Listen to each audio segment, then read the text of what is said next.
Gemini ജമിനി ജമിനി ജമിനി ജമിനി ഓപ്പോട് ഓപ്പോട് ഓട്. What the hell are you doing here? എല്ലാരും ചെയ്യണല്ലേ സായിപ്പേ. Bloody fool! It's time to sleep. You സ്ലീപ്പറോ? I wash I not wash.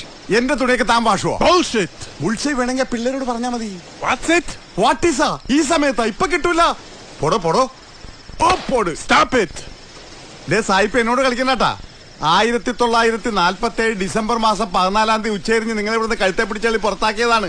പിന്നെ കയറി വന്നിരിക്കാൻ നാണം കേട്ട് ഉഞ്ചി പോവാശാനെ. സായിപ്പേ സായിപ്പേ മൊട്ടത്തലയൻ സായിപ്പേ പോയി കിടന്നുറങ്ങട സായിപ്പേ. What is this? This is a washing soap not കുളിക്കൽസ്. ഇയാൾക്കെന്തിനാ ഈ പാതിരാക്ക് സോപ്പ്? സായിപ്പിന് കുളിക്കുക അലക്കുകയും ചെയ്യുന്ന ആളെ കണ്ട അസൂയ. ആശാനെ ഗാന്ധിജി എന്താ പറഞ്ഞിരിക്കുന്നത്? അവനവന്റെ മുണ്ടും ഷർട്ടും ജഡ്ഡിയും അവനവൻ തന്നെ അലക്കണം. മനസ്സിലായ? അതെങ്ങനെ അപ്പിയിട്ട കഴുകാത്ത സായിപ്പിന് ഇതുപോലെ മനസ്സിലാവും. പിന്നെ പാർട്ടീസ് അതായത് ഷിറ്റ് ഇട്ട കഴുകാത്ത പാർട്ടി എന്ന് പറഞ്ഞതാ. അണ്ടർസ്റ്റാൻഡ്? നിർത്തി നിർത്തി. ഇനി 12 ജഡ്ഡിയും കൂടി ഉള്ളൂ. അത് കഴിഞ്ഞ് ഈ കൊല്ലം അലക്കണ്ട. ഓ പോയി പിണങ്ങിപ്പോയി.